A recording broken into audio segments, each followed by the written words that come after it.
Hi, I'm Wesley. I'm the menswear development and designer for menswear company Barney Cools. Been here 2 years and yeah, loving it. So it's actually a pun. So if you combine the two words, it's barnacles. And the original concept was just a swim short program, and they were just going to do pretty much just board shorts and like technical swim, and the tagline was going to be something along the lines of like barnacles, the only thing that stays on you when you come out of the water. Anyways, when they pitched it then to the retailers, a lot of the retailers said, nah, we need t-shirts, we need shirts, we need to build the categories out. And so then it kind of kept the name but formed in what it kind of was going to be.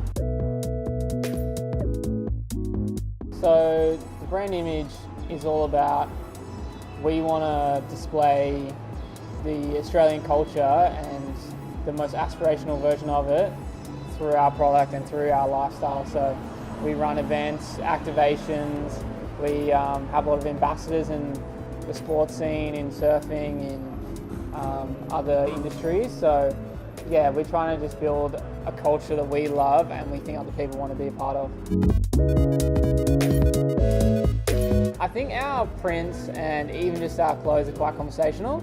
We do a lot of like colour pop, a lot of kind of not classic menswear colorways, as well as prints and textiles. So I think when you see maybe one of our party shirts at a festival, it might spark that conversation of where's that from, and friends want to wear something a little bit different. Or we do like twin sets where we're doing like the same short print as shirts so kids can wear them together and stuff. So I think, yeah, that's kind of what sparked the conversation around the brand. Yeah, okay. I think it's kind of forever changing because that's just fashion and it is a changing industry. But kind of day to day is we're working with the factories. So our factories are offshore and we have a production team who speak Cantonese that can work with the Cantonese workers back over there.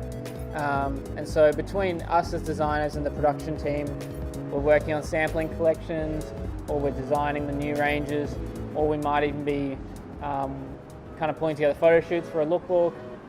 Even this week in the same week we're doing a lookbook, we're doing an e-com shoot for the online, we're designing. So it's all kind of is constantly evolving and constantly kind of moving, and you have to kind of always be keeping up and trying to keep on top of everything.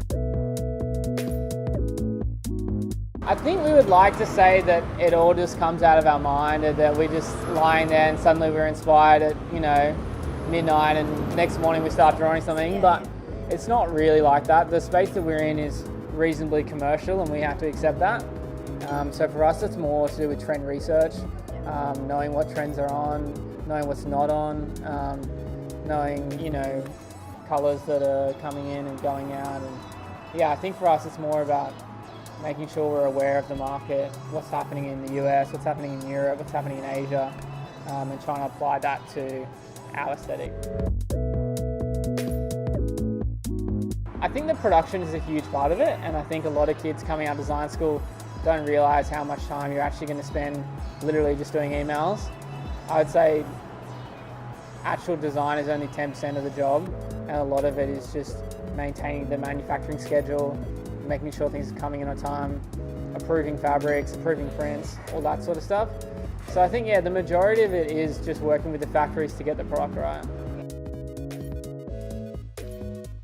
Yeah, I mean, a little bit. I mean, you have to accept that you're working for someone and your time is accounted for, and you can't, spend hours and hours on inspiration if the product needs to get out the door. So I think, it's more just about we all respect each other and we all know that we're working towards building the business.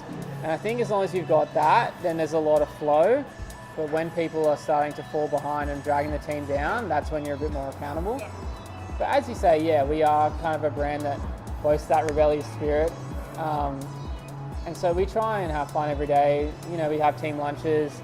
Every now and then we'll go out and do an activity or something. And the boys will go surfing in the morning and stuff like that. So I think it is, it's quite fluid, but at the same time you do have to know that, your time is accounted for. Again, it actually stemmed from the retailers. So pretty much from the beginning when we were presenting pink t-shirts, all the buyers were like, what are you doing? This is a women's wear label, like just translate into men's fits. But we thought that was our point of difference, and we stay true to that.